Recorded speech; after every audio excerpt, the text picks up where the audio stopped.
Hi everyone, welcome. Thank you so much for joining us for our third annual diversity panel at Black Hat.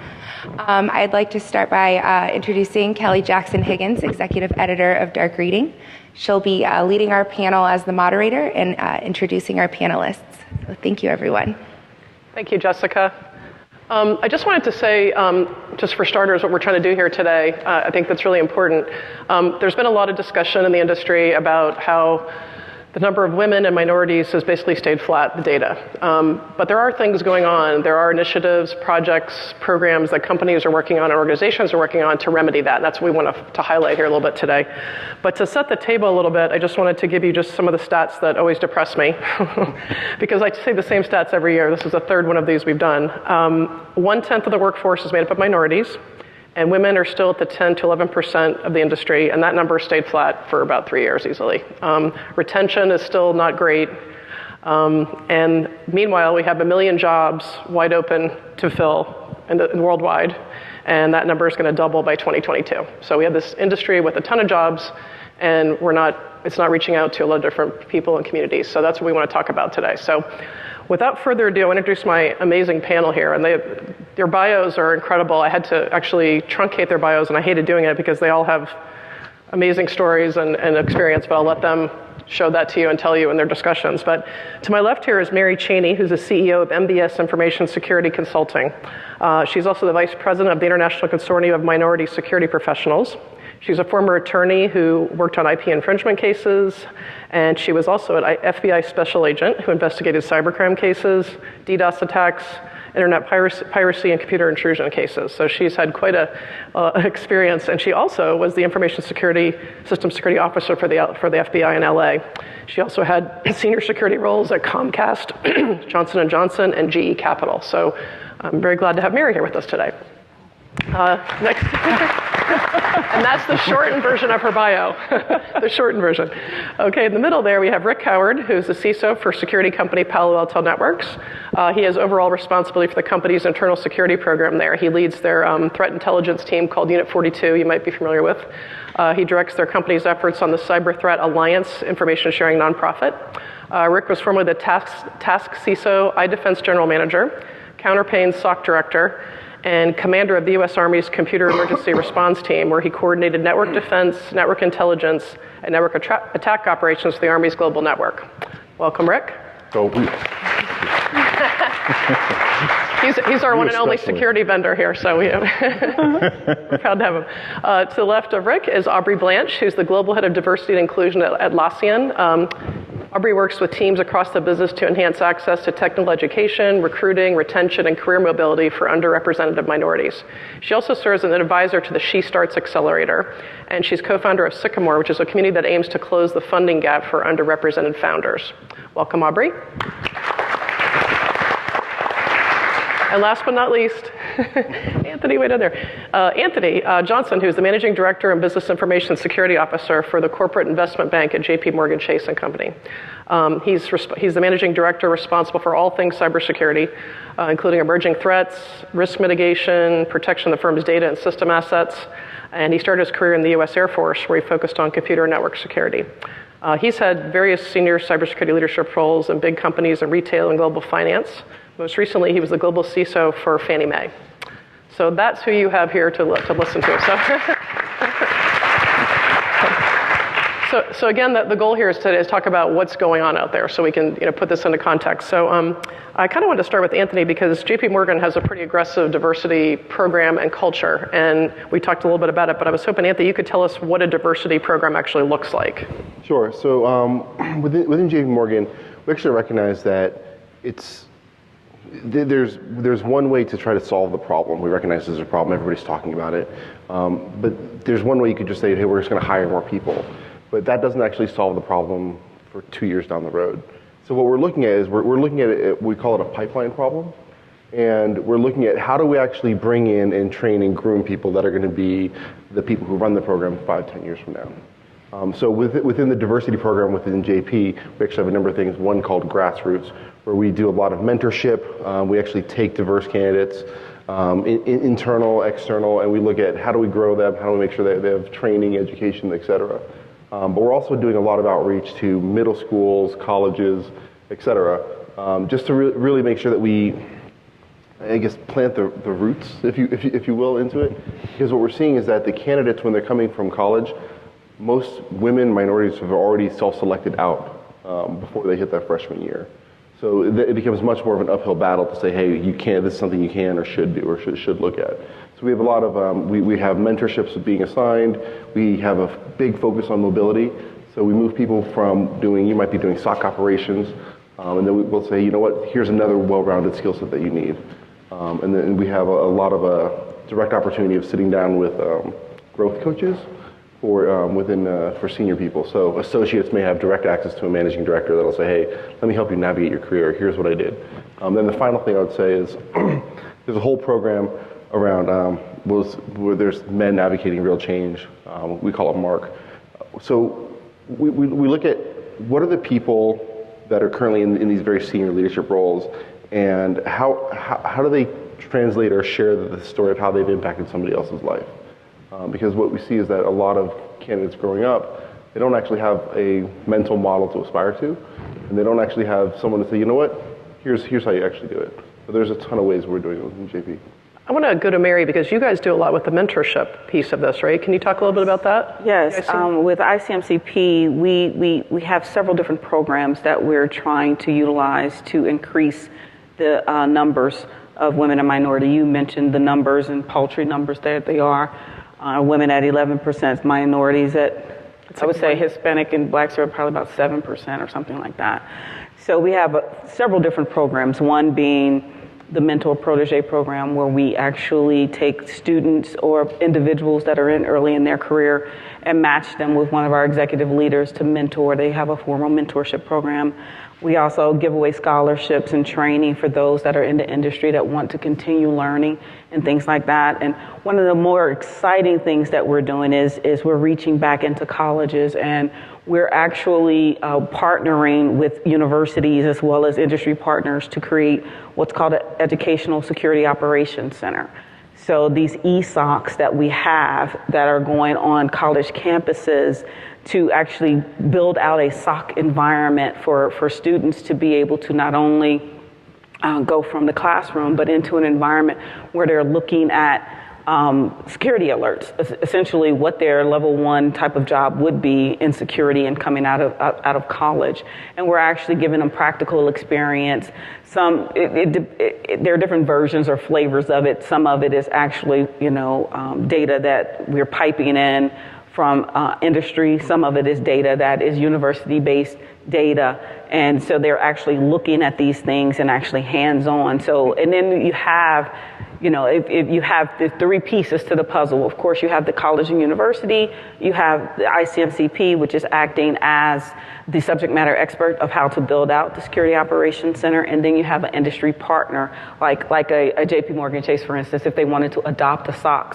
So they have their name on this SOC, and then now they're able to say, okay, well, I know I have a pipeline of people that I need, and I have this university that I'm sponsoring. So now that talent is exposed to this company, and they could actually, transition into that. I was going to ask you, even going younger with some of the projects you guys have done. Yeah, I think we all recognize that there's 2 pieces to this problem, right? One is you have to make sure that women and minorities are interested and trained in our field, right? And then you have to keep them interested and cultivate them once they get into the job force, right? So on the first problem, we're piloting a program, or we have been piloting a program with the University of Alabama at Birmingham, and the CIO I'm working with is over there, Kurt Carver, okay? And the idea is that we identify high school kids early, okay, and get them into nerdy contests that are fun, all right, like capture the flag contests, all right, and sponsor that and give the winners scholarships if they matriculate up to University of Alabama when they go to college. But what's important about this program, though, is that we keep spinning the plate. We just don't give them money and let them go for a while. We keep coming back year after year, talking to those same students, encouraging them, giving them swag, making them interns in our company, okay, and then hopefully we will hire them when they're at the back end of that pipeline. So we're in our 2nd year of that project, so it's a long-term thing, but I'm very encouraged on how it's going so far.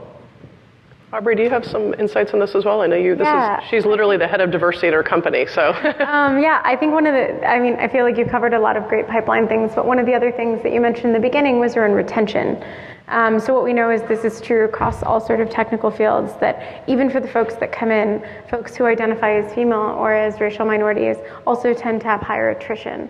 And a really great piece of research that came out in March that covers more general tech, but would certainly speak to cyber as well, is that the number one cause of leaving is mistreatment. And when I look at the data that I've seen across Atlassian and when I was at Palantir previously, it usually wasn't sort of outright problems, but rather this perception that people weren't being judged according to their capabilities. And so one of the things that we've done to drive attrition across security, but also other specialties, is we've actually redesigned a lot of our internal back office HR processes, which sounds completely unsexy. It does. Right? But what it does is, by actually designing those processes in a way that eliminates as much as possible the subjective bias that creeps into our evaluations of people's talent and potential, we've actually been able to create more objective environments. And I think it's easy to see how that works in recruiting, where we've gone from we were hiring about 10% folks into technical roles, women 2 years ago, and now that number is at 18%. And for our graduate engineers, that's now 57%. But I think it's more overt than that. I mean, I understand there's subtle bias, right? But there's overt bias. And I'm glad to see there's so many men in this room, because this is a man problem, okay? It's the old white guys in charge of the engineers, right, who don't call it out when it happens in your meetings, right? And you should not allow sexism jokes to happen inside your organization. You should encourage your female engineers, who are very promising, to speak out and give us their point of view, right? And if you're not doing that, you will never, ever fix this problem. Yeah, I think that's a really important piece. I mean, we talk about diversity in cybersecurity, but there's actually there's multiple tracks in the world of cybersecurity. And when you look at the actually minority cut on being technical roles versus non-technical, it's an even greater chasm from that perspective, right? You see people that I think that minority and women's have a higher likelihood to be more in a generalized risk role as opposed to a hands-on developer role, right? So making sure that we have programs that train, groom, grow, those are really important things to do, and supporting those engineers when they're trying to talk about something and it just looks like they're getting cut down for no reason. Yeah, there's actually really great research that shows that women are twice as likely to be interrupted while speaking in a meeting.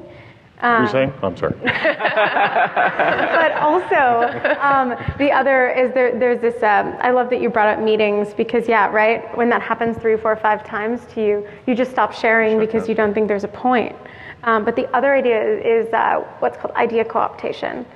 So a lot of times, people who come from an underrepresented background will put forth an idea, and then the group will kind of pass right in a brainstorming phase, and someone from a well-represented group will say almost the same thing 15 minutes later, and the group will decide it's a good idea then. Right? Like, I can tell you, every time that's happened to me, like, no one meant to do it. But those things are really consequential, because over time, they communicate that person isn't going to have an upward trajectory or growth. And so what I've seen is that when folks tend to leave, they don't tend to leave their field, they tend to go to different industries and do the same jobs. And that's what high tech sort of struggles with, is that lots of those technical folks are still doing technical roles, but they're going to a Walmart instead of staying sort of in the valley. So I have a question for this group, right? I was on a diversity panel last month, and one of the audience members was an HP female systems engineer, right? And she very bravely got in front of this big crowd and said, I'm Hispanic, and my culture already means I'm supposed to defer to men, right? And I'm in a room full of old white guys, and I'm now that's multiplied. And she was looking for strategies for her that she could overcome some of that, and there weren't a lot offered. So I'm wondering, I would push that to this group. What would you say to her?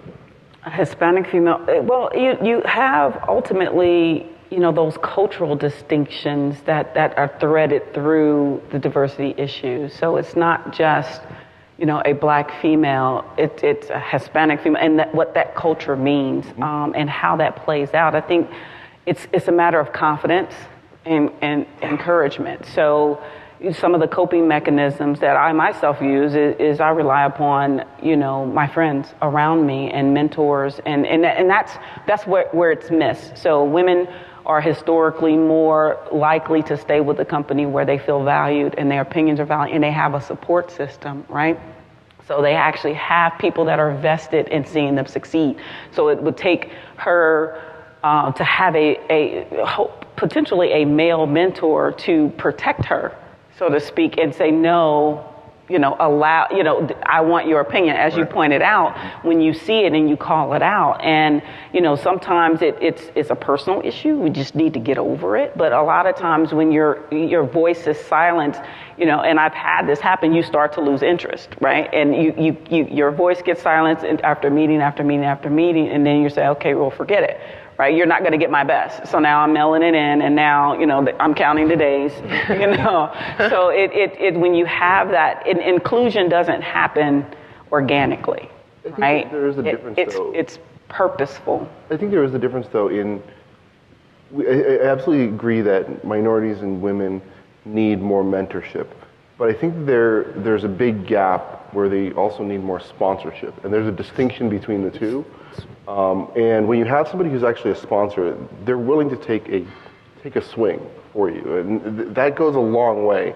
Because some of the biggest problems that we have in this whole space is when you look up the food chain, right? I can look at the number of African American CISOs at a Fortune 100 company.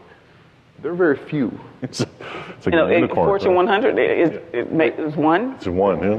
And so even as I look at this corporate investment bank, largest investment bank in the world, I'm the only African American in the security organization. So from a leadership perspective, and so when you look up the food chain, there's not many people who look like you or they don't have the same gender or whatever it is. And so having a sponsor, somebody who can advocate for you and take that swing. But also, I would say the way you kind of challenge that fundamental problem or that cultural aspect is shadow somebody who is senior, right? So within CIB, a great woman, Lori Beer, she's a CIO. She's amazing to watch, right? And there are cases where, and even myself, I'm like, can I just shadow you for the day? Because the way she presents and the way she uses everything about her to have those meaningful discussions. She didn't actually. I've never seen her, shirk back from a tough conversation. But when you have women that mentor or shadow her, and they start to pull that forward, it becomes a really powerful catalyst. So your advice to this Hispanic engineer was to find a mentor that the way she does things and glom on, right? I think so. I would say and that's very important to shadow and be invisible. I think being on stage, for instance, and having access to people or seeing people that look like you. Because again, just like Anthony and many of the corporate roles that I've held, you're the only one, right? At the executive level, the only one. That's a burden at times. And but I have different individuals that look up to me, and I mentor. I think I'm up to 20 now, individuals, men and women that I mentor, that they just want access to somebody up there because they're just looking to get there, and they don't have it within their own companies. Even companies that have formalized mentor programs or mentor match programs, there's a gap there that's missing. That sponsorship is missing. And again, that visibility and actually being out there helps someone get the courage. I've had many of my mentees that I've had, they just saw me on stage and they called me. Right? And they're like, okay, well, they reached out to me. So that's important as well. So shadowing the right person, because there are some bad behaviors out there. Shadowing the right person and actually, taking those personality traits and finding that courage. A lot of times with women specifically, no matter across the board, culturally, it's a confidence issue more than it is a competence issue. I would also say, and I feel uniquely qualified to say this as I think the Hispanic woman on stage, which is the other thing is mentorship and sponsorship are so crucial, but you also run into a numbers game, right? Where you look upward and there's 5 people who you can identify with in some way, and so you seek them for mentors. And so I also tell people to seek out peers who want to help you out. That's true. I have done this, so I can speak from experience. I had a white male colleague who was like, I feel like I'm always shoving myself into the meeting. And so I actually just told him that, and he was on my team. And so he actually started going, hey, Aubrey, what do you think? Right? And he knew that. And so he was creating space because he knew that people would pay attention when he asked what I thought. And it only took a little bit of time of me doing that where I felt more comfortable, but people were also creating space so I didn't have to fight in. So it was, 15 seconds of his life, but it was hugely consequential, and it helped solve some of that confidence gap because basically, I said something and didn't die at the same time. And so I think that can also be really crucial, is that senior leaders are amazing and sponsorship is essential, but that everybody has a part to play in creating that. And so don't think that you have to wait until you have a fancy job title to do something that's really meaningful. For the men in the room, okay, don't wait to be asked. Look for those opportunities, right? Please look for those opportunities. I want to go back to the core issue here, though, that you guys touched on, and that is the inherent bias issue, because I think that is the elephant in the room. It's magnified right now in our culture, unfortunately. And how do you, Anthony, that's a good question for how your company handles that, because it's not just the people coming in, but the existing people in the company have to feel some ownership and understanding, empathy, all those things. We talked about the psychology of this whole thing. Can you talk a little bit about how you guys handle that whole, how do you break the cycle of inherent bias and people opening up a little bit? There's a couple ways that we're doing it, thank you. One, obviously, is we are absolutely looking at, the diversity slate. What I mean by that is when we have a new role, whether it's for internal mobility, somebody coming in from outside of the firm, we say, okay, how many people out of 10 are actually representative of a diverse background or gender diversity? And before you actually start to put a focus on that, you realize, wow, 90% of the people all look the same for the same role, right? And it creates this inherent bias because you have people who maybe they've worked at different companies, they've had different relationships, they worked with this great engineer, he was great. And you have 10 of these people, and they grabbed all different 10 male engineers who did this. And it's not to say that none of those people are qualified, but nobody's actually considering any of these other candidates. One of the other ways we're tackling it internally is we started to look at the promotion slate. And we said, okay, hey, we have somebody who's coming up for promotion, let's talk about what they've done. Then you realize that, well, we don't have as many women or minorities on there. Well, why is that? Well, we actually don't have as many women or minorities running some of these most key initiatives, the key biggest programs. So we actually look at that from a diversity component as well. For our key initiatives, key programs, how many are actually being led by a women or minority perspective? Because that actually, again, tackles that pipeline problem, right? So it tackles the promotion component so that the pipeline for promotion becomes easier. It tackles the, you've been working in industry, oh, I know somebody who ran that great program at this other place. Now it's a greater likelihood that they're a woman or minority perspective there. So those are some of the ways that we're really tackling it. It's just I think that all firms need to do something to tackle the pipeline. And I think that everybody needs to do something to see how do I help facilitate this pipeline discussion, right? Raise your hand and say, you know what, I can absolutely do that. Let me run that thing as opposed to just being that silent contributor on the project. How do you kind of identify that, though, in the job selection or the job employee process when you're hiring and looking at resumes? Is there like a formula for being able to pull out, to sort of reach out or pull out more diverse candidates? How do you? Yeah, so actually, yes. There's a lot of things that we actually track. So obviously when people are submitting in, we've gone down the route of having discussions of do we have completely blind, discussions, meaning do we take the name and gender off of this, or right now we're currently going through the process of we're just tracking it, okay, tracking it and making sure that it's representative with the targets. Because what we're finding is that because the pipeline is so sparse, the candidates that we can apply to them, we have to go out and coach them almost, right? It's, hey, we've heard that you're a great person. We want to have a conversation with you, but we're not doing that at just the senior level, right? It's the mid-junior level person as well. So it's a day-to-day fight. I'm sorry. No, go ahead. I was going to say one of the other things that's really powerful about bias is actually talking about it, right? So there's tons of research that shows that, shockingly, unconscious bias training doesn't completely rewire your neurochemistry.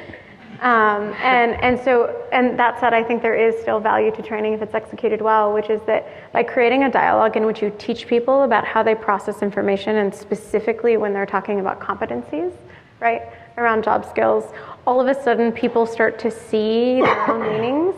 And so you start to see groups that self-correct.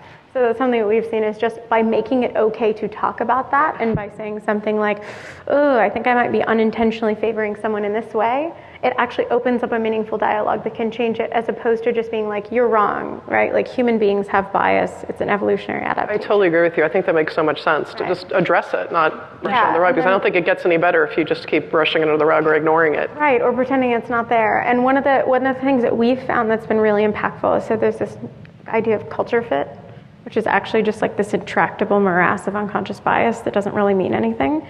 And so we've actually changed in our hiring and the way that we think about people is we talk about values fit. And it's not just a rebranding exercise, although that's fun. It's also that we've identified specific behaviors and qualities that make people successful at Atlassian. So if you know our values, they came from Australians, so they curse a little bit. But it's things like open company, no bullshit. We want someone who defaults to working transparently, and we'll ask them about their past behaviors where they've dealt with information and how they think about it. Play as a team is about a commitment to collaboration and going the extra mile for someone else. And so we want to see that people can demonstrate past behavior where they've done that. If you want a good example of that, Netflix publishes their culture deck. Just go to their webpage and read that. It's like 100 slides of things they want people to do, right? And it's fabulous, right? And they had the kind of guts to kind of put that out in the public. It's very interesting. Yeah. Sometimes it really comes down to accountability, because you have to get to that individual hiring manager, right? Because you could have all the best intentions and a great diversity and inclusion program, but if you have an individual that's doing the hiring and you're not touching that individual in a way, pros and cons to attaching bonuses and things like that, compensation to the actual diversity numbers. I've known companies and worked for companies that actually do that, and you can actually see a change when you attach it to the money aspect of it. I'm sorry, guys, but when you attach it to the male aspect of finance, it triggers something. And a lot of times, I get it, a lot of what I'm going to say it, get a lot of angry white men that get defensive when we start talking about diversity and inclusion, because they feel victimized. They feel like, hey, everybody's always on me, and I'm the bad guy. Because I've had it so bad. I really suffered. Yes, you've had it so bad, right? But it's not even that. It's just understanding that if your company doesn't look like, the culture or the populace of the population, then you may have something that you need to address. And like I said, hiring manager, it's getting down to that individual person, because I suspect there are a couple of jobs that I've received because I've had sponsorship from the boss's boss, and they said, you will hire her, more so than them actually wanting me as that particular candidate. So I'm going to go back to a little bit, you touched on this earlier, Aubrey, the inclusion piece, because I know the part of the retention is you need to feel like you're part of the community and part of the company, and not just your bosses, but your coworkers, okay? Their inherent biases, their discomfort with someone from a culture they're not familiar with or whatever. How do you address that? Because that seems like that's still a big problem. I've read stories of people who got a great job, but they never felt like they were part of the team. They had to assimilate. They felt awkward, then they just left and were not happy there. They couldn't be themselves there, right? So how do you address that problem? Yeah, I think part of it is this sounds like a strange way to approach it, but actually starting to describe diversity across more than just gender and race. So one of the things that happens when we sort of put it in that box is it becomes this us versus we. People feel like they're being victimized.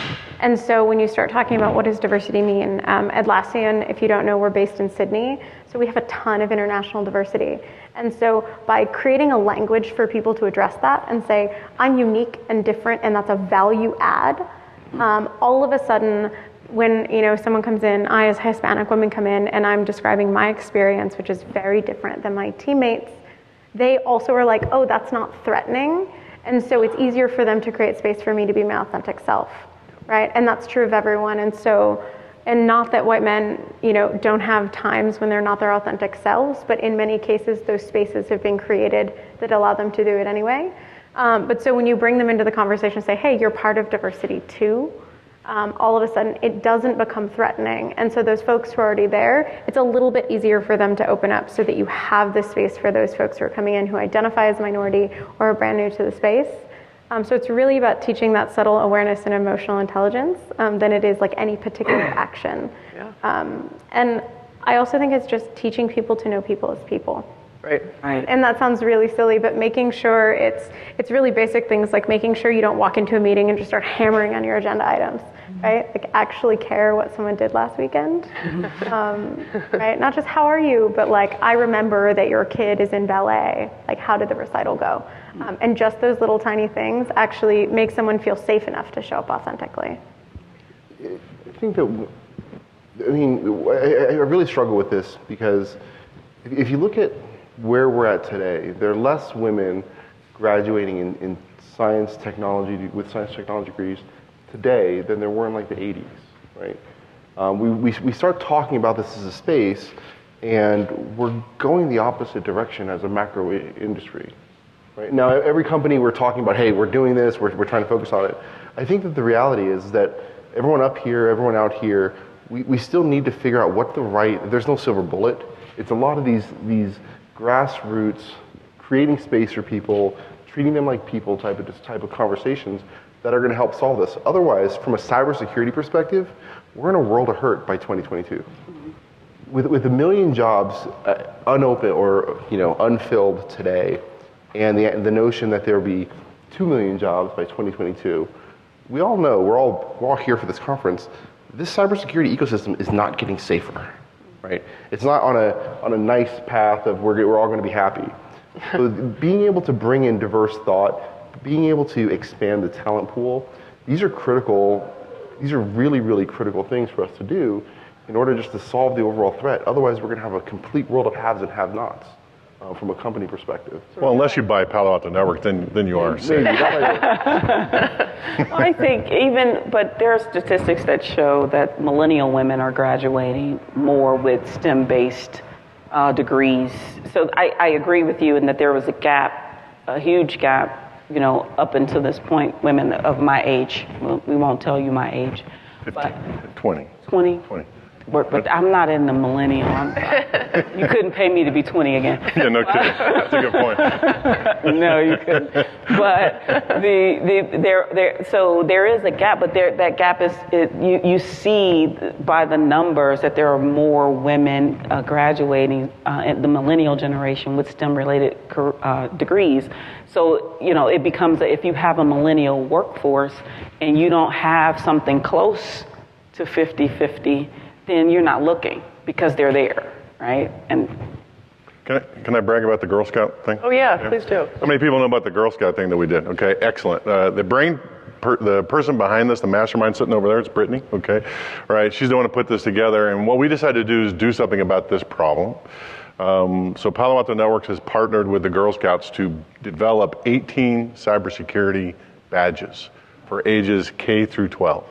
Right, and we'll start to see the first ones roll out next year, right? So here is a whole population. It's 2 million girls, right? All ages are going to be exposed to cybersecurity throughout their entire education, right? And so that's going to be a gigantic pipeline coming into us as soon as they start coming to work for us. So we're very proud of that. Right? And it's support, though, yeah. Yeah, it's all Brittany.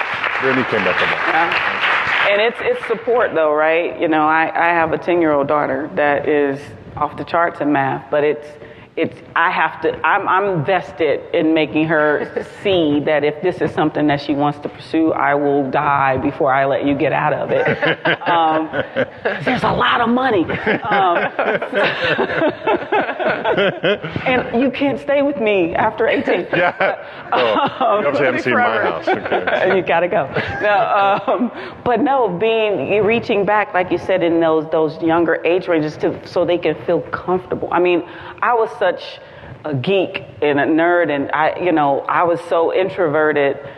At the time when I was in school, I didn't miss the I can't do it, right? It was I'm good at this. I get A's. I'm gonna keep doing it. So I didn't get and then growing up where I went to, I wouldn't have gotten it anyway because I was a geek in inner city. But that's different. But it's making sure they're supported. And again, that visibility, making sure that, you have exposure, but they're supported, right? Because they have to be okay with it. Because when we get into the junior high school years and we get into the mean girl years and, that we have other issues as women that, take some importance, and we have to get them there and get them excited and keep them there in order to fill that pipeline. Can I add one thing real quick? You mentioned a little bit, talking about the inclusion aspect and being in a leadership role, whether it's us, any of you in your leadership roles, it is a heavy burden. You're going to sit there and say, okay, why do I got to do this? I feel like I'm going above and beyond. It's just the way it is. And it's up to us to make the change.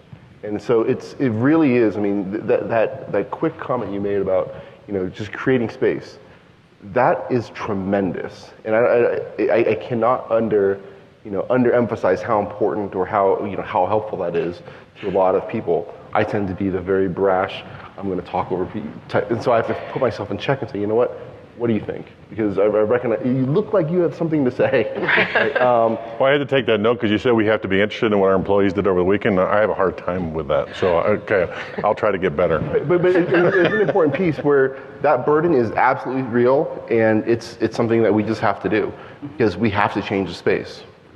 And so I think that's a big challenge for everyone in the audience and everyone on stage that we continue to go through. I just want to go back to a problem that we talked about actually at last year's panel that I think is still a problem because I hear about it over and over again, is a lot of the job descriptions out there require a lot of certification, a lot of experience. How do you get these folks who don't have the experience yet or may not have had the ability to get the skills, they're in underrepresented communities?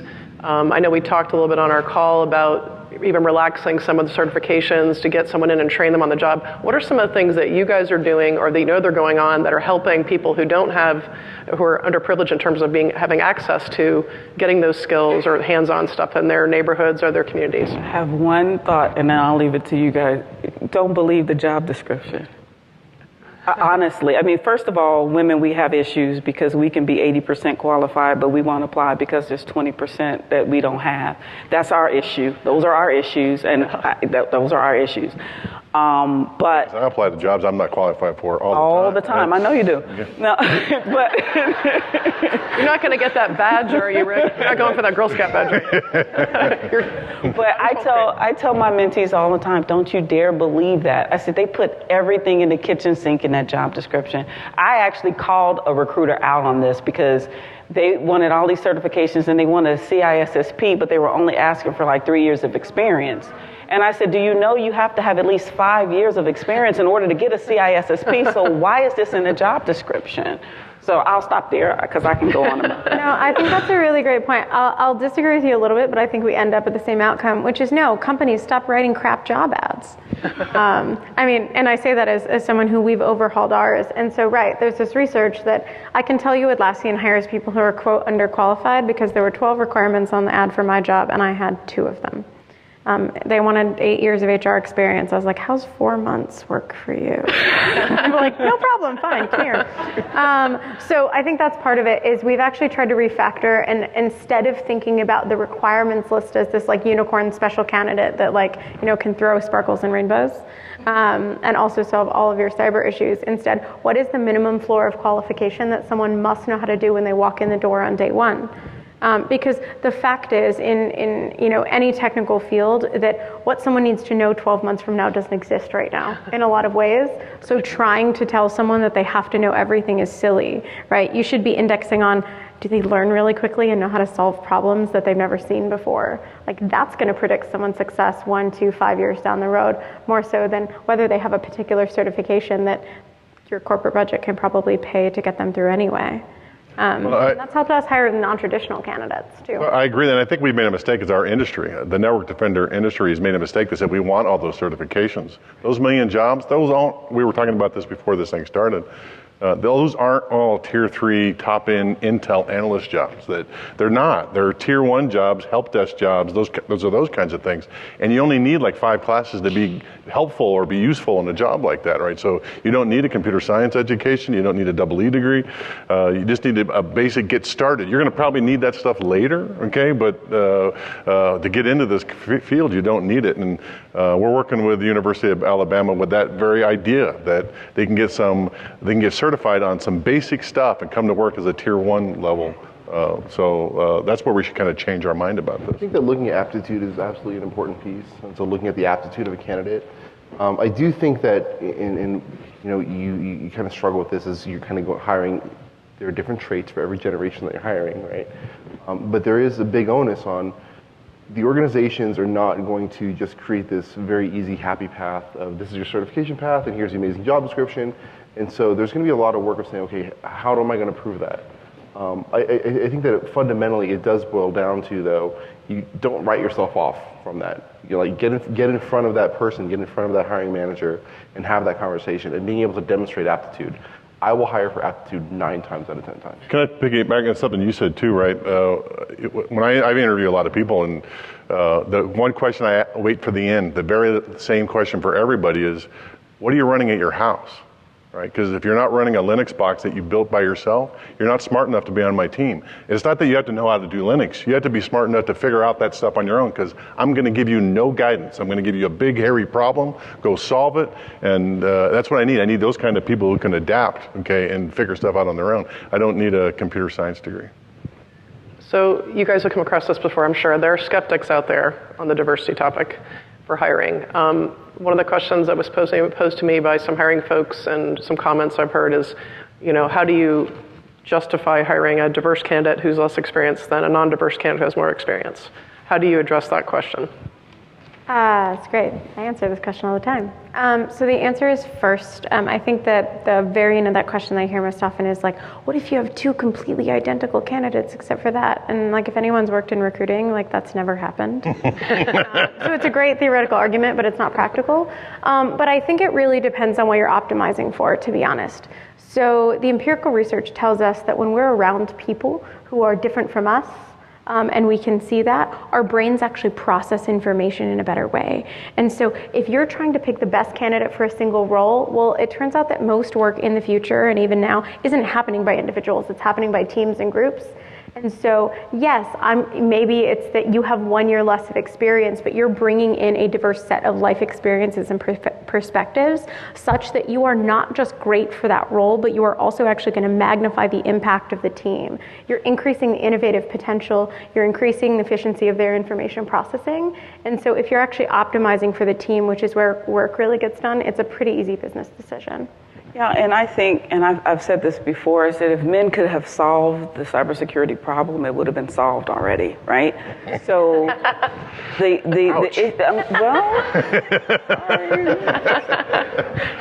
think we said that we solved that with Palo Alto. No, I'm just kidding. But I've built teams before, so I need a lot of different people, right? I'm as a leader. I need introverts, I need extroverts. I need the guy that's sitting behind the computer that's all he wants to do all day, every day. He doesn't want to touch anybody, he doesn't want to talk to anybody. He's there. I need that guy, but I also need my extrovert, the one that thinks creatively. So as a leader, I need different kind of people. So when you start, I need millennials, I need, people in mid-career, I mean later career people, and you actually have to look at your team. And if you have all cookie cutter people thinking and doing the same thing, you're not doing yourself a service. So it's like you ask the theoretical question about underrepresented, they're not as qualified as the next person.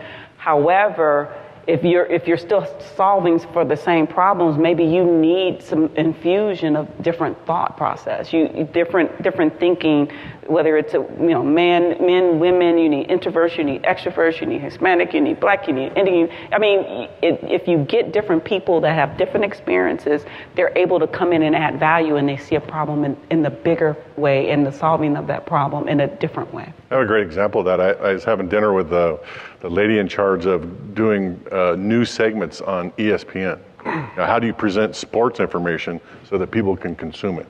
Her team had nobody on there that understood sports. Okay, it was literature majors, it was Russian literature, and there were some science guys, there were some tech guys, but it had nothing to do with sports. And they're the ones that came up with the yellow line across the football field. Okay, that we all see. It wasn't a sports guy that did that, right? So it just goes to your point. Yeah. I do think that there is a notion of where hiring managers, oftentimes, and all of us have hired or will hire people, we think that we're hiring for a role, and we're not, right? When I hire a team. When I look at my direct reports, the first gap I look at is, what's the biggest thing I'm weakest at? What's my biggest weakness, right? And then I hire that super detailed, analytical person who's going to be a nightmare and ask me all the questions I don't want to ask, because I know that that's a gap on the team, right? And so I think even when you look at job descriptions and roles, the way it actually works is we say, hey, we have this new role. Okay, great. Just grab the copy of the last role description, throw that over into the new one, and then put that out. As a hiring manager, it's really up to us to say, okay, we have a new role. Okay, what's the role in the team? Great, they need to be a cloud expert, or they need to do X, Y, or Z. There's some technical chops here, but what's the actual dynamic of the team that we need to sort? Just like Mary said, it's an introvert, it's an extrovert. We need somebody who can be an advocate. We need somebody who can do this. We need somebody, I have a great team of engineers, but nobody can do PowerPoint. All right, let's think through that, right? And so when you do that, you actually don't look at just the years of experience. You look at the candidate and say, you know what, I think that you would actually be a better fit because you have this aspect of grit, or you have this aspect of that. So I think that's a big factor to look at. So I wanted you guys to also just, we've touched on this, but kind of more in sort of more detail, more sort of harder answer. For the companies that are skeptical about the diversity hiring concept, what would you tell them? What are the real advantages of this? I mean, we talked about all these things we just touched on, but I mean, if you want to tell them, this is why you need to do this. If you're in an elevator, you need to pitch it to them, what would you tell them? I'll start, because from a practical standpoint, from a security vendor, we've already talked about the million employee gap that we all have, right? If we have any hope to fill that gap, it has to have minorities and women in it, okay? So just as a practical matter, okay, that's the reason you want to go for that kind of a hire. Yeah, I was going to say, everyone talks about the talent shortage, and it's like, well, there's, a huge chunk of the world that's not actually even being tapped, right? I think the other thing is that, especially issues within security and within privacy, I look at privacy example for women, right? Women are much more likely to be stalked and harassed in sort of digital spaces and things like that. So if you're talking about how to prevent those types of things or thinking about all of that, there are people who are deeply impacted by those problems who are not being asked to solve them when they're actually the SMEs. And so it's not that, right, men have a different relationship with a lot of those things in digital spaces. And it's not that their contributions aren't important, but they're not complete. And so how do you think you can solve half a problem, especially one that keeps running 50 yards ahead of you? And so you become better at your job by surrounding yourself with people who fill the gaps in your knowledge as a leader, right, as a peer, and then also, frankly, just as someone who needs to fill seats and, execute on your business plan. I'll say confirmation and consensus bias have led to some really catastrophic decisions in organizations just across the board. You can look at many, many companies and just say, you know what, it's because everybody in the same room they went to the same school, they had the same school of thought, they went the same program, and of course they land on the same answer. So I think that when you look at diversity and inclusion, the gender and racial aspect becomes a very visible manifestation of it, but really diversity is, in my mind, diversity of thought, so that you break those notions of confirmation and consensus bias. Because the problems that we're solving 10 years from now, 5 years from now, we have no clue what they are. And there's no way that we can actually hope to tackle them by this massive, ball of confirmation and consensus bias. I mean, when you walk into a room and everyone's like, yes, that's a brilliant idea, we need somebody in there who says, yeah, I actually disagree. Here's why, right? In my leadership team, we actually assign somebody, and I do this every week, and we run, massive amounts of money, 22% of all US dollar flow. We actually assign somebody just to play devil's advocate, right? They're a senior leader. This might be something they really think of, that they really believe in, but we need them to challenge the heck out of it. And I think that when you actually start to have diversity as part of the team DNA, that becomes much more natural.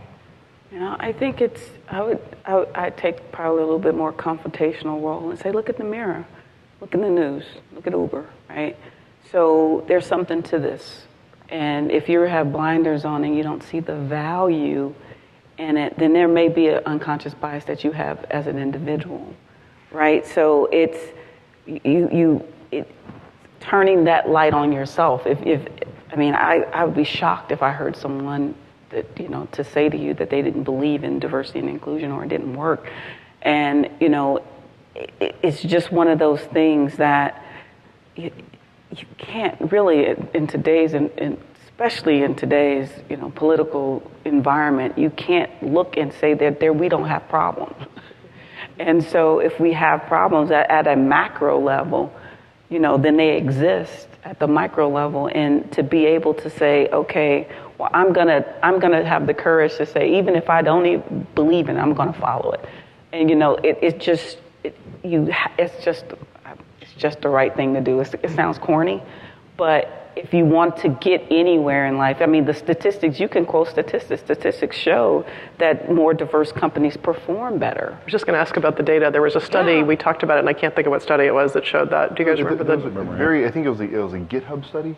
Yeah, I think where they actually, if I remember correctly, they anonymized the code bases and effectively said, okay, based on, it's just a pure code. Don't actually know who contributed versus what.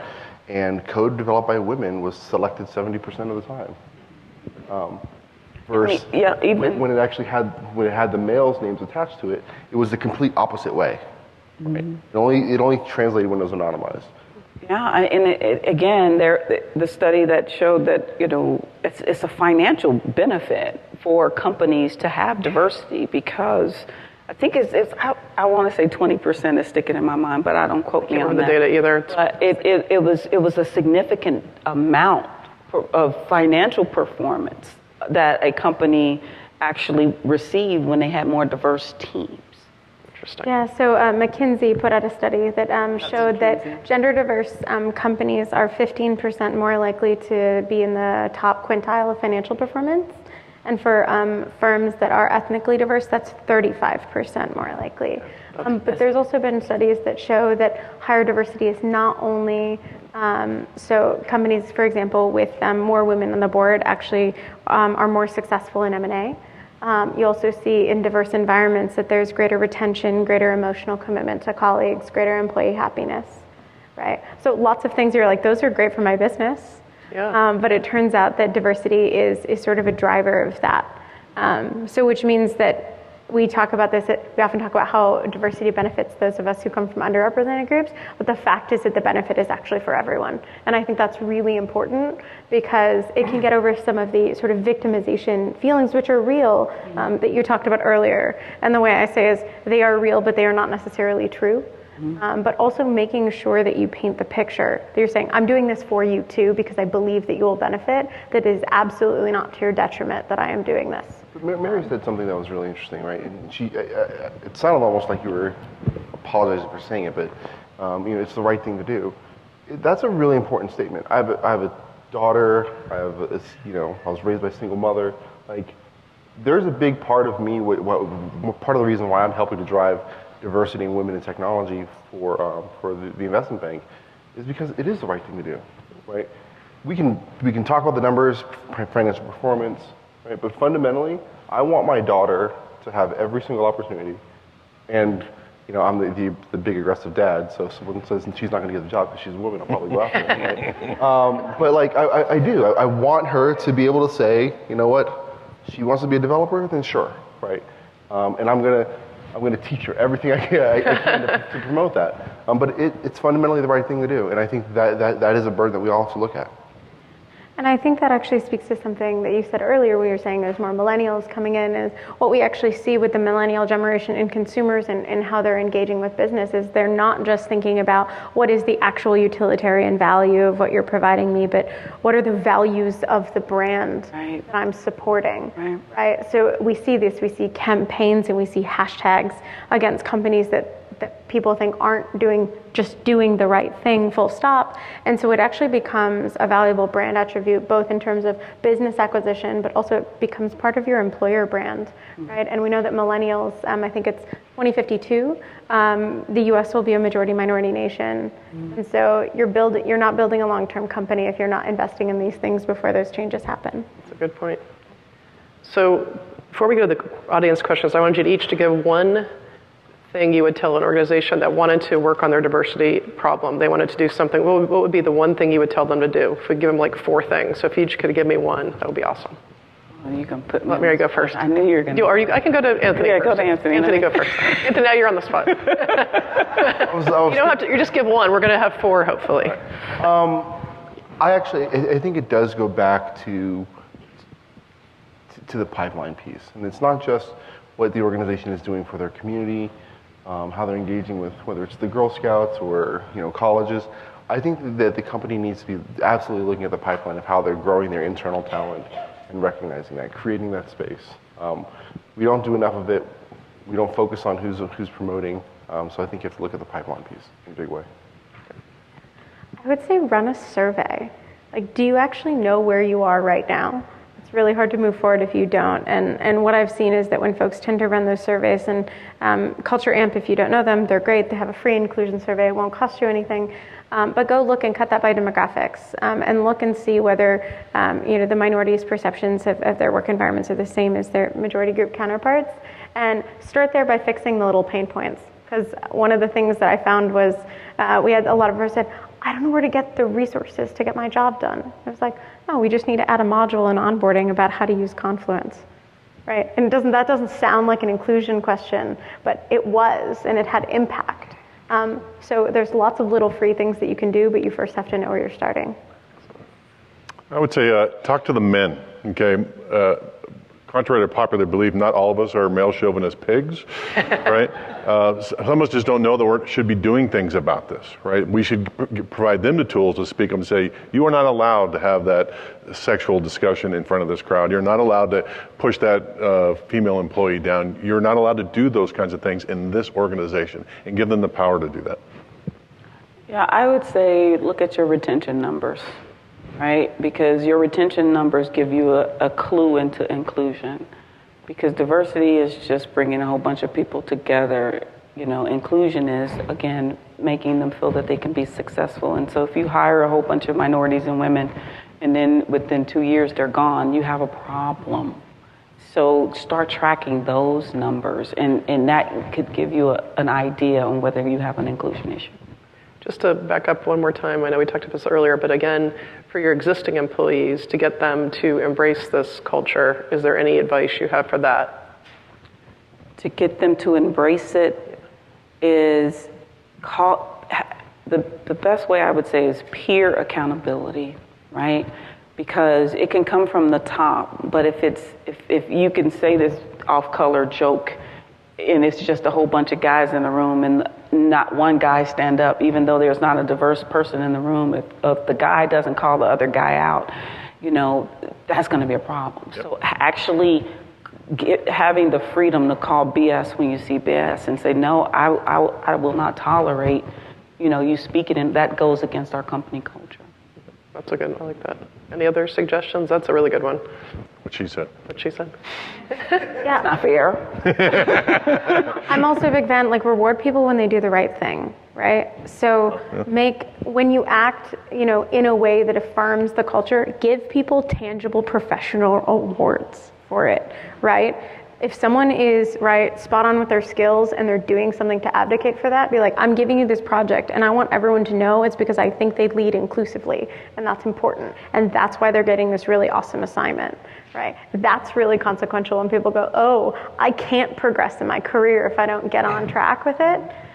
Because that's what creates meaningful change, right? Is they start doing it and they're like, oh, I feel good and it's fun. I'm gonna keep doing it, right? But give someone a reward when they do the right thing, because they'll be incentivized to do it more, and then they'll start advocating for their friends, their colleagues, their peers. We've actually gone through, and there's multiple times I sat down with my leadership team, and there are some key projects, and I'll just use this as an example, where I said, okay, why is Mike doing that versus Victoria?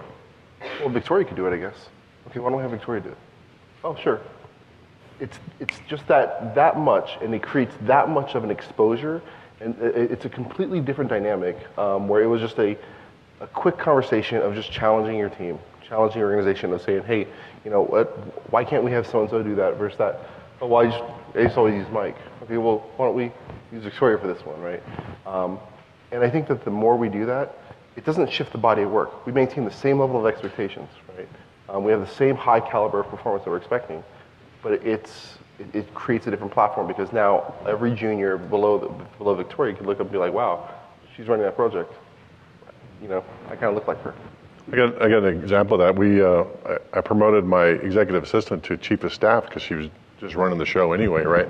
And I got Normally they do. I know, but it was even more than normal, right? So, and I got a call from our HR rep that says all the other EAs are mad that you promoted to chief of staff because they're not chief of staff. And I said, well, they should go talk to their bosses about that job, all right? So it kind of creates that conversation going, right? Conversations aren't bad. For whatever reason, we're afraid to have them. Right. So I think let's have the conversation. And the worst thing, somebody's going to walk away educated, right? And I think that's a really important piece. Great. Well, I want to open this up to the audience. If you guys could step up to the microphone, the panel's here to answer your questions. And then when we're finished with that, we're going to have a little networking reception in the back, so we hope you'll stay with us for that as well. So just step on up, and hopefully the mic is on. I have a question for Anthony. As JPMC, you have a large budget to do all this mentorship, bring people in, broaden your pipeline. Is there any effort to funnel your mentees down to your suppliers who may not have that budget? You know, companies like mine that are 50 people have one recruiter and can't get that diversity. Yeah, there's actually, so thanks for the question. So yes, we do have a lot of aspects of work trying to focus on our stuff internally. So that's just a natural course, I think, of every company today. There's actually a number of other organizations where we're talking with to say, okay, is there something that we can do to fix the broader ecosystem? I've personally had some conversations with IBM and a number of other organizations where it's like, how do we fix the broader ecosystem that we can then matriculate to supplier organizations, et cetera? It's a tough nut to crack, and this is why I think it's so fundamental for us to solve it. Because again, if we don't, then in 5 years timeline, we really do get into a world of have and have-nots. Large organizations that can hire the best minds to do these things, and then nonprofit organizations, small organizations that can't find a cybersecurity person, they're dealing with ransomware every week, right? So it's up to us to make sure that we rise the tide. But so those are things we're absolutely thinking of. So, I have a comment and a question. I am with the ICMCP. God, I'm going to need you to learn how to say that. Right? Especially since I'm director of corporate events. And I've had some of you on events that we've had. We've had events around the U.S., right? Here we are at Black Hat. Thousands of people here at Black Hat. And I can look around this room and see faces that I've seen before. I'm saying that to say, it all sounds good, right? What you're proposing, we say to companies, what you're proposing, we do. But we need to do something else too, because when we go to these diversity events, when we talk about diversity, it's the same people talking about diversity. And so in your minds, right, what really do we need to do to get more people openly having the conversation about diversity? We talked about people don't want to talk, right? And no matter who sponsors the event or where we go, we see the same faces, right? We got to change that. So my question to you guys is, what are you doing to change that? Do you recognize it needs to be changed, right? And then what can we collectively as a group do to change that? So we start seeing faces we don't know, right? Because that lets us know, hey, people are getting the message. I have two answers for you. One, CEOs. Two, safe spaces, which is everyone's favorite word. So first, CEOs, leadership matters. So did last year, and one of the things that was really crucial to me when I joined, because I'm difficult, is I had to know that we have 2 CEOs, which is also weird, but I had to know that they were on board. Like, I'm never going to discuss why I'm here. I have no time to justify my existence. And it's not that they show up behind the scenes, right? Like when I'm like, oh, I need this thing moved. It's things like our user summit. I don't make executive requests of their time for the diversity program. They know they're showing up. It's never, why do you need me there? It's, what do you need me to do and how do you need my help? And so I think that's a big part, is leaders stepping up and saying, I care about this. I look like you and you better follow me. The other thing that I think is really crucially important is that inclusion is really hard and complicated. Like, it's really simple on one side, but it's also terrifying on the other side. And especially now, we're in a space, right? We're in a very polarized political environment where there are people who use the wrong word because of their life experience. They do not know it's not okay. And they are pilloried on the internet for it for the rest of their existence. And that is not an incentive structure that causes people to try. So one of the things that I do is I try really hard, and I can tell you based on the secret hip chats that I get at work, people do trust that I will not yell at them if they ask me stupid questions. It's a weird example, but it happened last week. So like someone emailed me and was like, I'm really sorry. Is it okay if I ask you what the word pansexual means? And like they just had never heard it, right? It's an LGBT word. Definition's not important, but it was like the person needed to know, and they literally had nowhere else to go to ask that question. Or, you know, I come from a super, super rural place in Michigan. And so it's like, I had never eaten Asian food before I went to college, right? Like it just happened. And so creating spaces for people to learn and to ask the hard questions is really crucial, because there's a lot of people who want to do the right thing, who want to be awesome male allies or want to do that, but they are so terrified of doing the wrong thing that they never try to learn how to do the right thing. And so I think it's for those of us in the room, letting people mess up a little bit. And it's not judging you by your mistakes, but judging you by the fact that you don't repeat them because we've helped you learn. And I don't think that we've necessarily, in the same way, created that space that we need to. And that both spaces need to exist, right? Because we're all learning, right? I'm the head of inclusion, and I do exclusive stuff sometimes. Like I'll get a ping like, you can't say that. I'm like, whoa, thank you. Right? Right? It's cool. I didn't know that was a problem. Like we have arguments over different nomenclatures of English and things like that. So I think that it's really on a lot of large organizations, just to kind of take it back.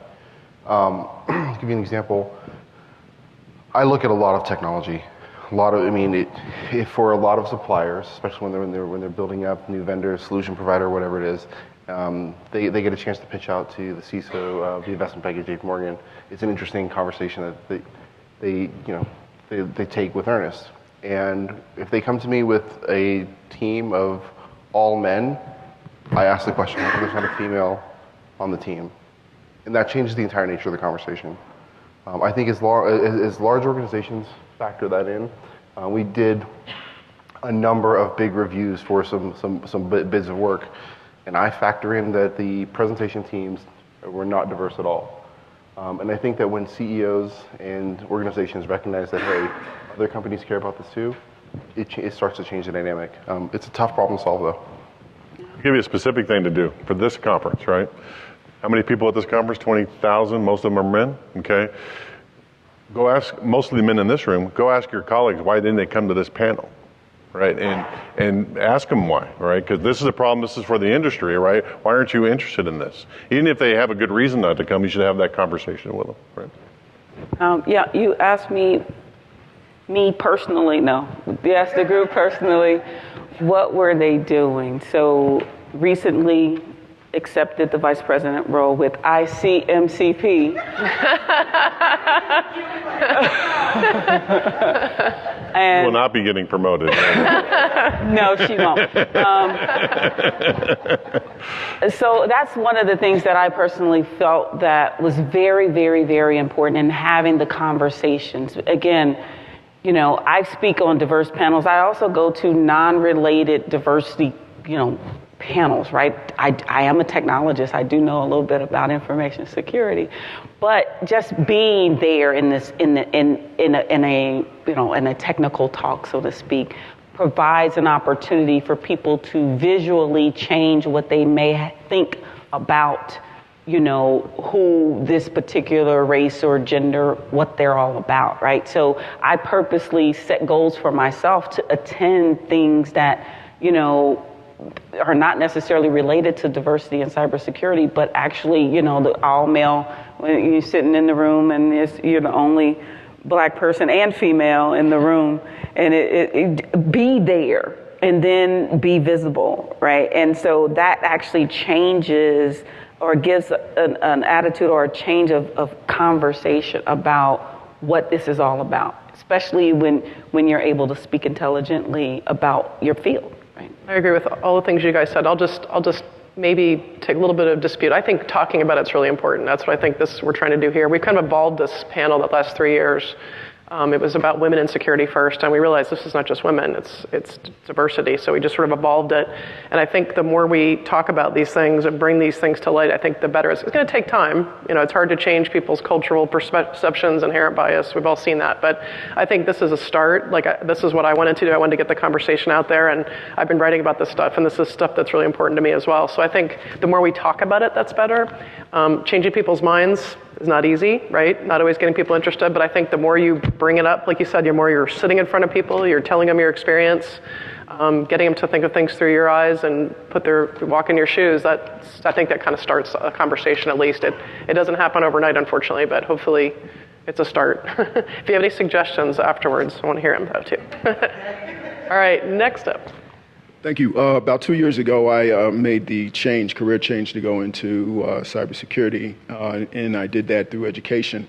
And Mary, Angela, into ICMCP. I'm one of the recipients of being here by virtue of the scholarship that you partnered with Black Hat, so I'm very grateful for that because of what I've been able to partake and see and take in. The challenge that I'm finding, one, is getting that first entry-level position. You both alluded to, how some of these job descriptions are written, entry-level position, but they want you to have 1 to 2 years of experience. And I thought entry-level position meant that you don't have experience. That's why it's an entry-level position. I don't get that. But up until I get to that point where I'm working, and even further along in my career where I'm actually managing a team, what do I do now, these few years, as I'm navigating this, my own personal challenge to get into the field, to have an awareness of being able to have some impact in the hiring of women and people of color and people of other ethnicities that are not represented in cybersecurity now? Never stop giving back. I think that, from my perspective, push up to pull up. I'm looking for people that can take my job, right? So as you go on and as you gain that experience, you know how hard it's been. So it's your job personally to touch as many people as you can to assist them with the knowledge that you've learned and how you navigate it. That's how I feel about it, and that's how I live, my life. I want to scream at the top of my lungs and, just this is what you need to do, because I'm not going through all of this pain for no reason at all.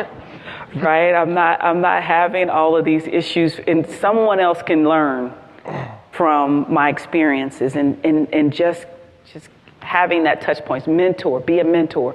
I've been a mentor since I was in college. So there's no age range. There's no, certain level of professional experience you need. You just need, because believe it or not, it provides you with a level of peace about what you're trying to get accomplished when you're actually able to help someone else. I also think ask a lot of questions.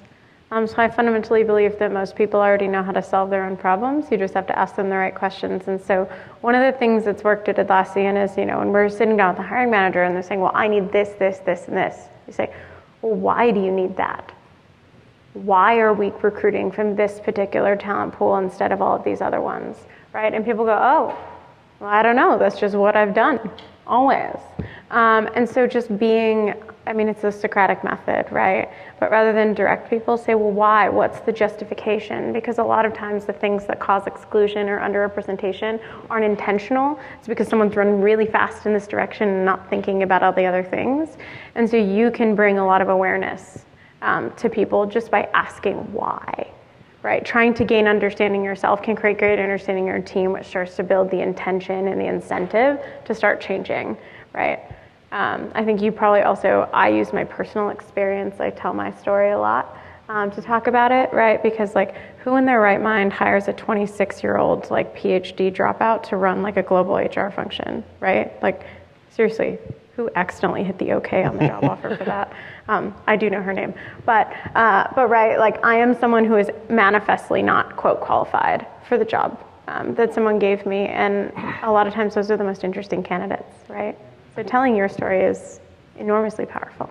I think qualification is it's somewhat relative. I met a 13-year-old kid that I would have hired. We were doing a talk, and I was giving this big presentation, and I had this 13-year-old kid just messing with his phone or something.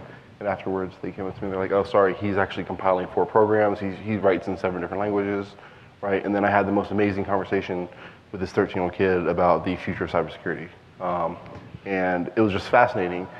And the inverse is I do meet a lot of people where I'm like, hey, we're talking about this entry-level role, and they're like, hey, I'm interested in getting in the cloud. I'm like, okay, great. Have you ever stood anything up? And they've actually never opened up an Amazon console, right? They've never actually instantiated an instance, or they've never actually done anything from that factor, right? There is one thing to say I'm interested and I don't have experience, but there are a lot of kids who actually have their own Linux distributions, they're compiling their own code, they're doing all these things, and it's not like Google isn't accessible to everybody.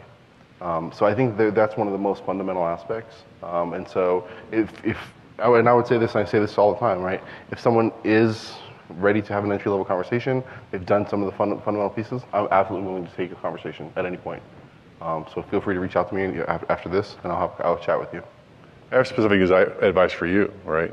Be the best at your job, right? Put yourself in a position where you're the go-to person for whatever it is you're doing. Be the leader in the organization, so when you have a chance to make a decision about a diversity hire, you can make that decision, right? Don't rely on other people to get that done. Thank you. Hi there. Thank you guys for doing this panel. It's really, really great to hear this conversation more and more. I've heard a lot from all of you about the company's role, the company's responsibility to be inclusive and have the diversity conversation, but I haven't yet heard when is it our turn? When is it our responsibility to be open to those conversations and getting into those challenging and most of the time uncomfortable conversations? When does it start being the candidate or the employee's role to say, hey, what you did wasn't right or it was offensive, now we should have a conversation about how to fix it and how to move forward and how not to alienate people? I think it's all the time, right? I think when we were talking about inclusion, when I made the comment about, peers holding each other accountable for the words that are said when there's no one else around, right? And it's always your job because you are the company. You are, as a representative of the company, you are the one that's creating the culture. Everybody's responsible. So, having those conversations. It was a funny thing that happened this past election cycle at the company I was working for at the time. People were actually talking about stuff that were taboo. It was taboo just 4 years ago, right? So I think we have a unique opportunity right now, to have these conversations. And it's a daily thing. It's like, hey, and I call it when you see it. Call a spade when you see it. It's now. So I've been calling on the men to do stuff. This is where the women could jump in here, right? Because you are afraid to do that in many cases. And all right, and not me. I'm sorry. Present company. It's been FBI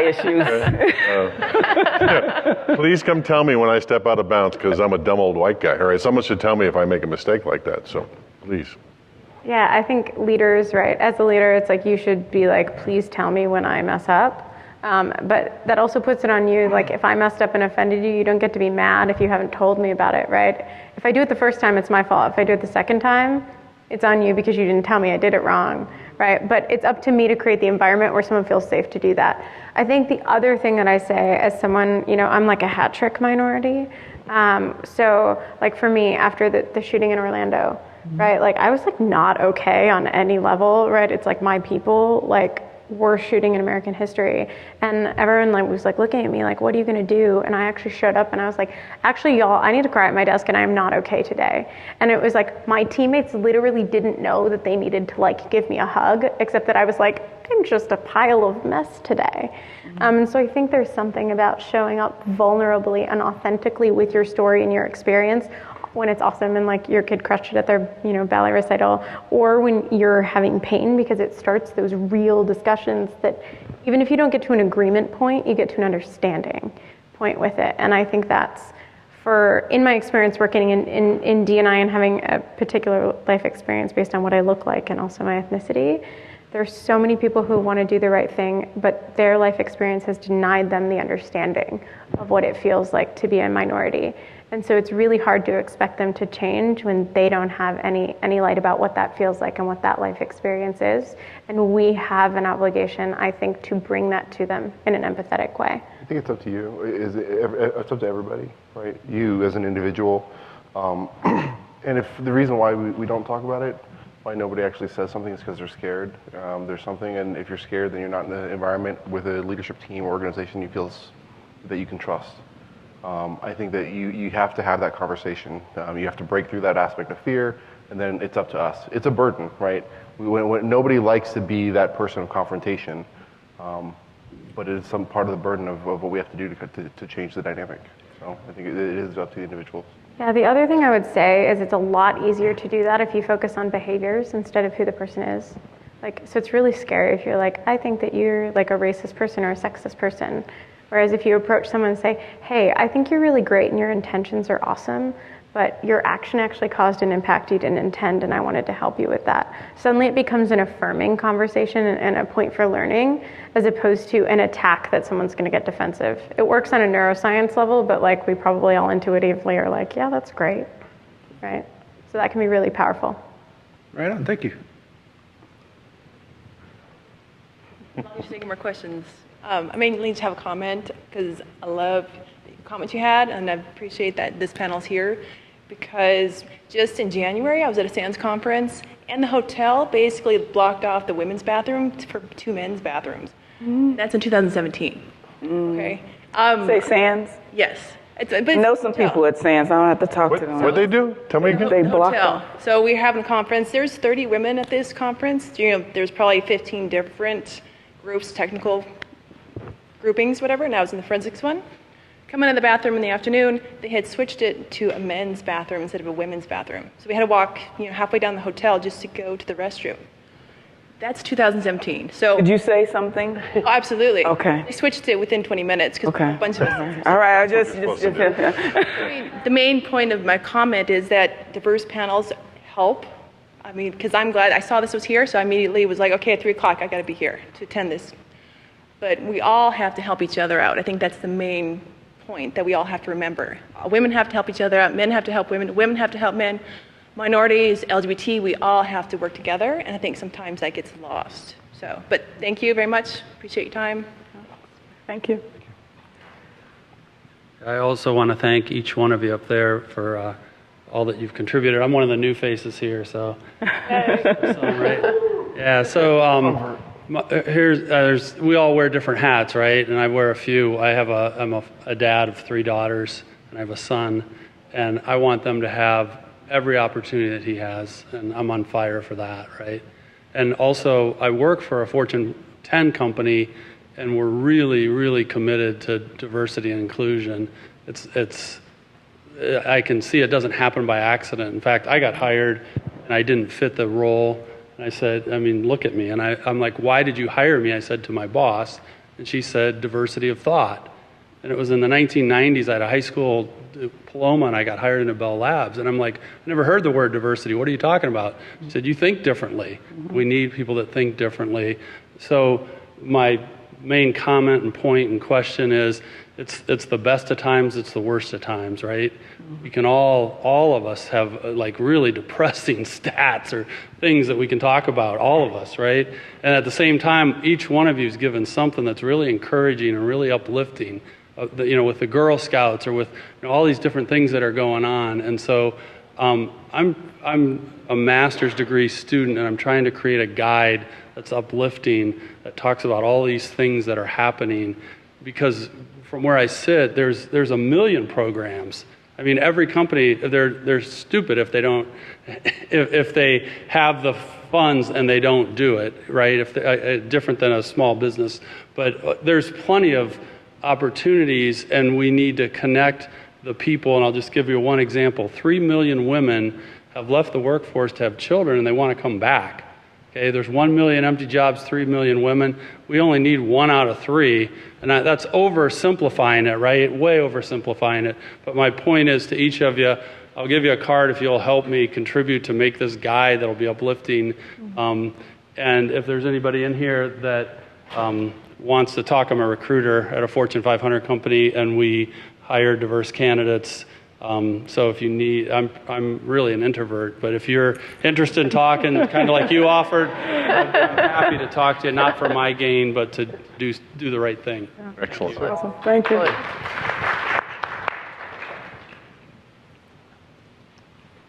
Is this thing on? All right. Okay. My name is Eric Chapman. I've met a few of you before, Mary and Rick Howard, and everyone else. I just want to say thank you very much. So let's talk about leadership. I want to take this conversation towards this path. Leadership amongst minorities, especially in those senior executive roles, are abysmal. The percentage, I believe the study that I read was in 2017, the percentage of minorities in senior executive positions is around 3.5% total. For me, I am looking to become a CISO later down the line. I've been in cybersecurity for a few years. I've been in IT for 10. What would you say to those minorities that are looking to elevate the ranks of leadership? It's one thing to get in the field, and that's already a jump in itself. But how do you elevate yourself into leadership to become a prominent individual to encourage more diversity? Because I think as a African American, to see someone in leadership, to say, hey, this person made it through the ranks to be in that position, is extremely powerful, because you can tell your story and then you can encourage dozens and hundreds of people to do the same thing that you're doing. So how do you encourage those that are currently within cybersecurity to elevate within leadership? I would say look for not a subject mentor, but a career mentor. So recognize that no one has gotten into senior leadership without someone teaching them how to navigate their career, which is a different thing than knowing your subject area. The thing is that for folks who identify as white men, they tend to get that informally. There's research that shows basically that we accidentally spend more informal time at work with people who resemble us demographically. And so and I've done this, literally, I am ambitious, I want to run a function, I need someone to help me figure out how to do that, help. And you know what, I've never been told no, I've been told I'm not the right person, but let me figure out who is. And so part of it is putting your hand up, but then if you're in a place where people are saying no, we're not going to give that to you, recognize your value and go somewhere where they are going to give it to you, because it's lucky for that organization they get someone with that level of ambition, and they will invest in the person if they see the brilliance and the potential, and that's where you should be, because that's where you're going to grow and shine. Absolutely. There are challenges, specifically speaking as an African American. 3.5%, that sounds about right. There are challenges that, from a cultural perspective and a navigation perspective, it goes back to Anthony's point about sponsorship. Even very highly and well qualified individuals are being missed out on some of that CISO pinnacle, right? And I think we said there was one right? In the Fortune 100, one African American? I don't know. There's very few of us. I know one female, one black female. She works for Xerox in the Fortune. I think that's 100.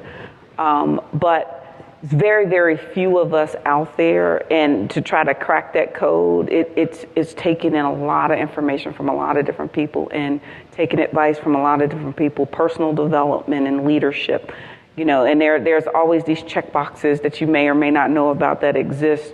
And, you know, it's just a matter of getting someone that's actually vested in you as an individual and your success as a sponsorship opportunity to help you navigate that.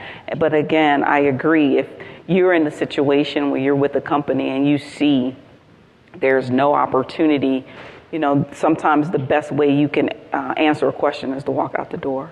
Right? So I have some practical advice, right? I agree with you that the white guys have been in charge of security for a long time. We haven't solved it yet, right? So find the thing that we're not good at and become really, really good at that, right? And the one I would point you to is get very good at conveying technical risk to business risk. Yep. Most of us have no idea how to do that. It's reason that CISOs are kind of second tier executives, right? If you want to be a top tier executive, know how to talk business to the executives. Absolutely. I would say finding a mentor sponsor is going to be one of the most key pieces, right? They have to know what they're getting out of it, though, and this is it's the reality. And what I get out of it is I actually know that whoever I'm helping to sponsor or mentor, they're growing other people, and so oftentimes ambitious people of any diverse background, any non-diverse background, they're focused on themselves. That doesn't get promoted. What gets promoted and what other people help to grow is you're going to make this better because you're growing other people, you're building leadership teams. And so find a mentor that's going to help you do that. And the more you do that, I think that it absolutely translates. Thank you.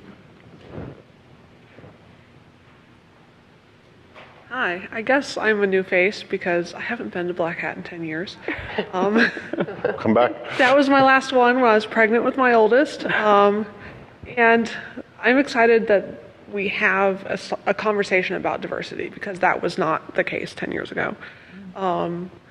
And I am a little bit surprised to not hear anything about the work outside of work, which impacts women disproportionately.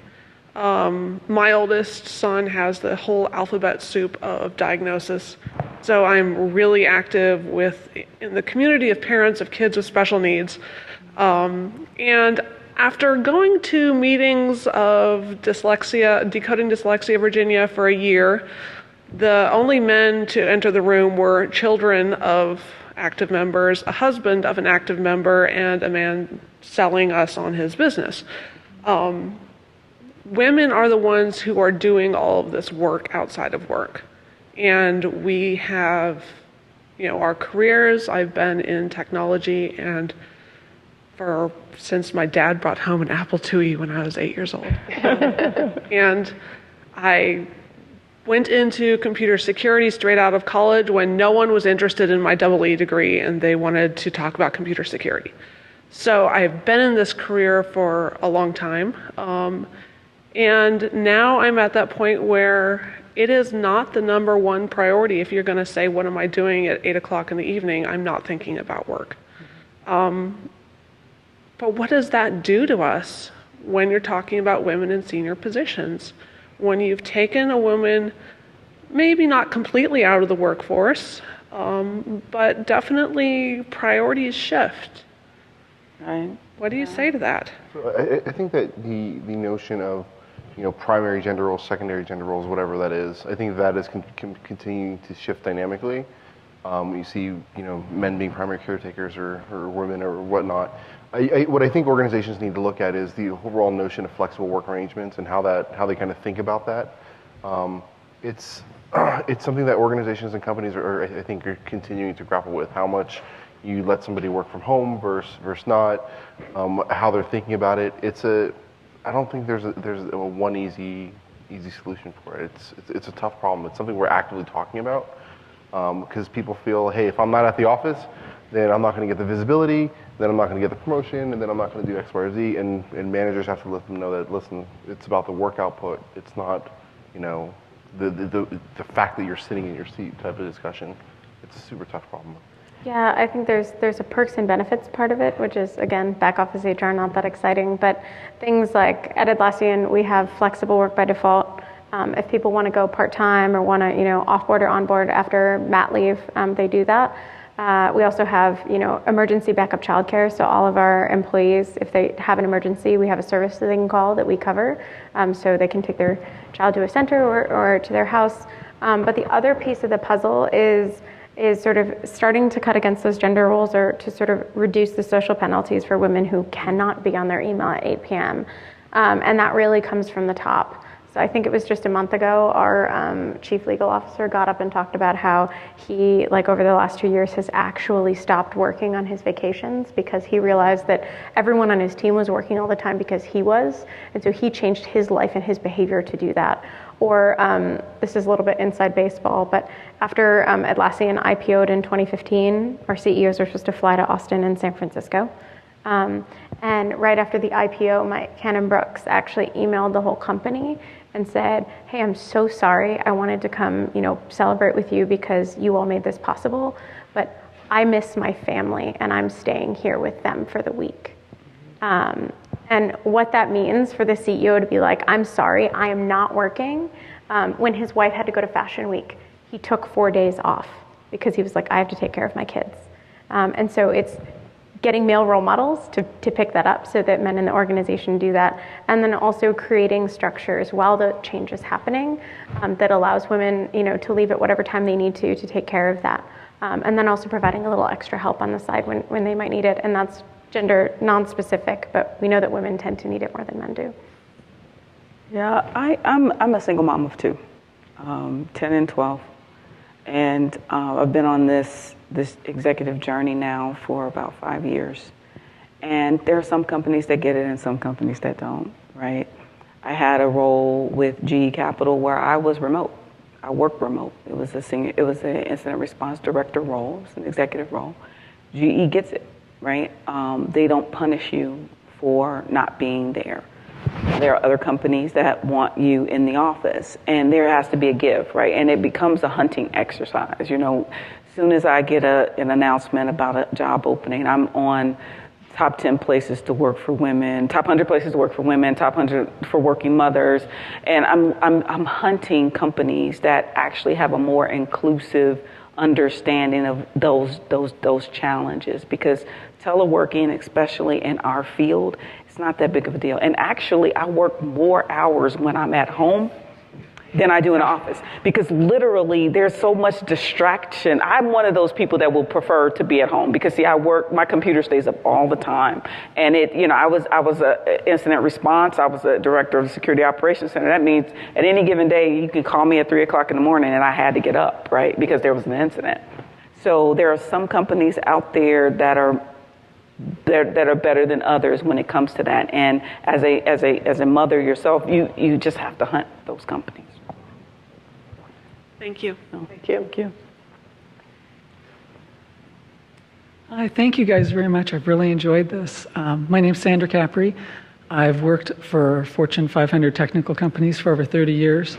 And just recently I've started working for, I guess you'd call it a Fortune 4 billion company, small company, 10 people. I don't know how to characterize it otherwise. I've been made the CTO of the company, and I'm wondering, what is it that the CEO, the CTO, and other ones of us in our company, and we have very good relationships with other small businesses in our area, what can we do as small businesses to help this whole problem? Well, you know what? I was at lunch with a small startup that he made the comment that he was the only man on his executive leadership team. He had a COO, I think, his legal counsel, they were all women. He was the only guy. So I think it depends on what you do in the company culture and the hiring practices and doing similar things that we're asking for large companies to do, which is be aware, just be conscious. Well, that helps in the company. I'm thinking more, what can we do to help the global? Sorry, I wasn't very specific. Be visible, right? Yeah. Be the role model that my daughter can look at. Say, there's a female CTO right there. I can be that if I want to be. There's not enough of that we can point to. So come on stage with us. Come on. Oh my. Goodness no. You guys are doing wonderfully. No, it's true. Leanne Pittsford, who's the CEO of Lesbians Who Tech, everyone's like, what can I do? And she's like, just show up. Right. Like, that's literally the only thing she ever asks of anyone. And one thing that you can do that I'm on this like Atlassian mission to do, which is I'm not letting anyone else who's a minority talk about being a minority at any professional event. Like, I get paid to talk about diversity, so I'll talk about it.